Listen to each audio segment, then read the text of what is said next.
हिला बोलायला उईस तरी काहीतरी वाटलं पाहिजे. मग ते आता हाटीलात आणून खाते ती. ही काय खाते ती? अगं आम्ही काय कमी करत नाही खायला. पापड्या तळल्या त्या, भाकरी केल्या त्या, मटकीचं वाटाण्याचं कालवण केलं या, आणि मग ती हाटीलातला आणून खाते ती या. म्हणजे आम्हाला एवढं पण ही नाही म्हणावा पैशाची किंमत. तुझ्या गत उदळ वाटकुणीकडे बी करायची. माझं घरानं काढती, हिचं घरानंच आहे म्हणती टोमणं मारायचं. अगं मी आजपर्यंत तुझ्या लग्नाला 7 वर्ष झाली. तुझ्या आई वडिलाव का तुझ्या घराण्यावर मी कधी गेली नाही. कधी बी त्यांना चांगले म्हणत आली मी, आणि तू आज माझ्या घराण्यावर गेलीच. मला मावश्या, काक्या, सासूच्या वयाच्या सगळ्या भेटते त्या. अगं किती दिवस भेटते त्या? शेवटी परक्या ती परक्याच असते त्या. आणि मला म्हणती त्यांना गाडी तुम्हाला शिकवायची नाही ग, त्यांना कामाला झुपायचं आहे ग. वर्ण म्हणती कर ना ते काम, मला काय करायचंय अजून. मग कशाला माप काढतेस? मला म्हणते टोमणं मारते, तू माप काढत नाहीस का? एक दिवस भाव घरात ना हाकलून देईल म्हणून नवऱ्याला सांगतेस. म्हणजे तू काय मनात विष भरवतेस? माणूस बोलतय नाही बोलतय त्याचा फायदा लय घ्यायचा. कसं बी कुठनं बी काय बी कुठलं बी पॉइंट कुठं बी घालायचं. इथं स्वयंपाक करतीन, तिथं चहा करतीन, इथं दूध तापवतीन. अगं आम्हाला तर काय व्हावं तुझं बघून तरी. ईर्षीवर आमच्या जग तिकडं. लेकरांना फोनवर बोलणार नाही. मस्त आठवण येते. अगं आठवण येणारी आई अशी हिंडत बसत नाही. आईचं आतडं काय असतंय तुला नाही ठावती.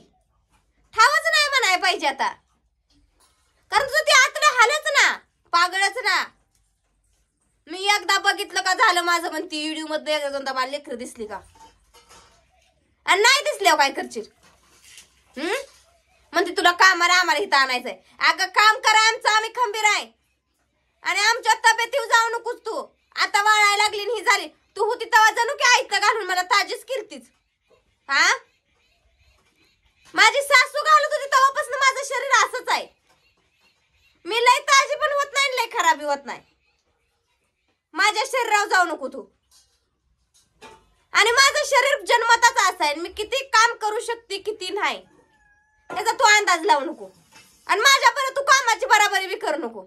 तुला काय वाटतं? काम काम काम काम, मलाच काम माहित आहे, दुसऱ्यांना काय काम माहित नाही. आम्हाला हात पाय नाहीत. महिना झालं गेले तर आम्ही काय सोडून दिलं इथलं काय इकून टाकले काय?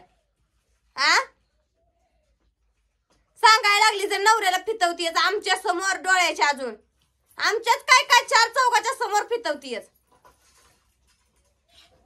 आणि त्यांचा हात पाय वय मोडायला काय एवढं शेणा मेनाचं मोडल्यावर म्हणजे पुढे निस्तारच बसायचं बी. अगं तुला किंमतच नाही नवऱ्याची, त्यामुळे म्हणती मोडू द्या, मोडला तर हात पाय, लागल्याशिवाय गाडी शिकतय का? तुला नवऱ्याची किंमतच नाही. उद्या काय बरं वाईट झालं तर तुला काय घेणं देणं आहे? तुझं तू मोकळी आहेस ना. तुला काळजी घरातल्या माणसांची असती, नवऱ्याची असती, लेकरांची असती, दिराची, जावाची किंवा तिच्या पोरांची असती.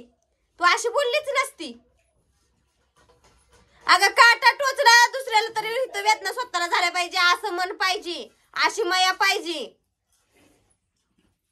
ती माया काय आईलाच यावी असं काय नसतं. लेकराला काटा टोचल्या आईलाच माया यावी. अगं घरातल्या कुठल्या पण कुटुंबातल्या सदस्याला जरी ठेच पुसली तर दुःख व्हावं. तू सांगती तर आम्हाला. मला म्हणती ही नुसती टमाटामा बोलती, टुमणी मारती, हिचं घरानंच असलं.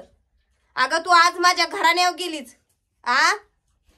घराण्यावर गेलीस तू माझ्या आज. आणि तुला काय चांगलं म्हणू गो मी आता? आतापर्यंत मी तुला चांगलं म्हणले का नाही? त्याच मला दुःख वाटायला लागले. वय बाबा आपण आपल्या घराण्यापर्यंत गेली, आपल्याला जन्मदाते आई वडिलांपर्यंत गेली. घराणा म्हणजे कुठला आला घराणा? जन्मदाते आई वडीलच आली की त्यांच्यापर्यंत ही गेली. म्हणती उडकाय नव्हती आली, हिचं काय तर हिला हिंडायचं होतं म्हणून आलती म्हणती. आता तुला तर काय रुसून जायचं म्हणून गेली असे? तुला हिंडाय मिळतंय म्हणून तू गेली ग? हिंडाय मिळतंय रोज एकाच गाव, रोज एका ठिकाणी चौक बघाय मिळती या. तू बरी खराब झाली नाही हिंडून हिंडून. मला म्हणते काम करून खराब झाले, तू कशी काय झाली नाही ग हिंडून खराब? लेकरांचं नवऱ्याचं टेन्शन घेऊन, नवऱ्याचं एक जाऊ दे, लेकरांचं टेन्शन घेऊन. हा मला सांगते इथं काम नाही म्हणते. कर की काम आता. अगं करतेच की मी. का रोजगारी लावलं नाही तर मी इथं काम करायला का? होय बाबा, दुनियाला एक बाय, भांड्याला एक बाय, स्वयंपाकाला एक बाय. एवढी श्रीमंत घराण्यातली मी. तुझ्या पोटात कधी बी दुखतच ग. बाहेर मी कुठं गेली म्हणलं का तुझ्या पोटात दुखत. कधी मी चांगल्या कामाला जाऊन वाटतं, कधी कुठल्या कामाला जाऊन वाटतं तुला.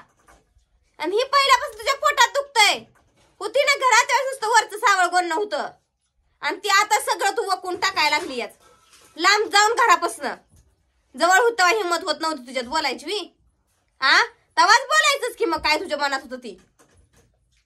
आता म्हणती लांब जाऊन. ह्यांना हिंडायला लागतं, ह्यांना फिरायला लागतं, दिराला घेऊन जायचं बक्षीस घ्यायला.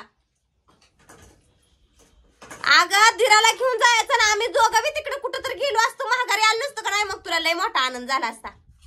नवरा बी गेला आणि जाऊ बी गेली म्हणली असतीच. बरं झालं मुकळी झाली एकटी. मग पुन्हा महागारी येऊन राहिली असतीच.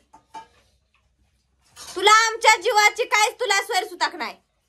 आमचं इकडे काय का होईना, स्वतः चांगल्यात राहिली पाहिजेस. मी आजपर्यंत तुझी काळजी करत होती, रस्त्यानं कशी राहते, माणसं कशी भेटते ती.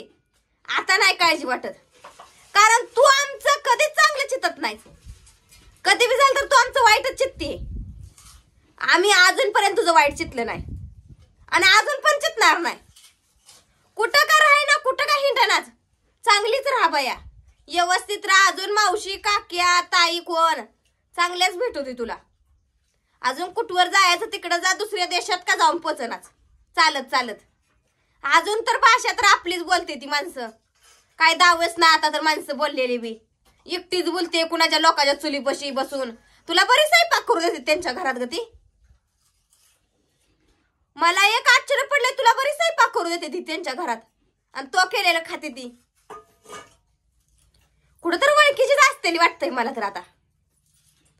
पण रोज एक गाव, रोज एक घर, वेगवेगळं बघाय भेटतंय, ह्याचं बी आश्चर्य वाटतंय अजून. मला अशी तवर्ण भाताची परीक्षा करायचीच नाही, आणि मला काय त्याची गरजच नाही. हाय तुझी तू आनंदात तिकडं सुखी, तशीच राहा बाया, आनंदात राहा अजून. आणि मला आता सध्या तर तू आनंदात दिसतीयस. एखाद दिवशी तुझा व्हिडिओ विना म्हणून एवढं टेन्शन घ्यायची बी काय गरज नाही. आणि बॅलन्स म्हणायचं तर काम करून बॅलन्स टाकला जाग तू. आता महिना होऊन गेला तू इथनं जाऊन. काम करून बॅलन्स टाकला, वेळच्या वेळी चार्जिंग करती, वेळच्या वेळी व्हिडिओ सोडती. आ चांगली आहे, शबास की तुला. समजा येतय जमतय सगळं, आणि येडहून पेड खाती तू. हे जर एक लय आश्चर्य वाटतंय. लय साधेपणान लय येड्याचं स्वांगाना येतय तुला. दिसते तितकी तू साधी नवाज, पण मला तर कळलंयच, सगळ्याच बी कळलंय अजून. त्यातल्या त्यात नवऱ्याला तर तुझ्या कळलंच आता. कशी बोलतीये कशी नाही. अजून बी यावं, मी अजून अपेक्षा करते तुमच्या येण्याची म्हणती. अगं भाऊजी इथून तुझ्या मागं आलं म्हणाल ती चॅलेंज देते तुला मी. त्यांना चांगलं काय वाईट काय कळतंय. आज ही बायको चांगल्या रस्त्यावरून वाईट रस्त्यावर नेतीये, उद्या त्या रस्त्यावर ढकलून बी देईल. त्यांना कळतंय चांगलं, आणि तू आमच्या समोरासमोर त्यांना फितवतीयस.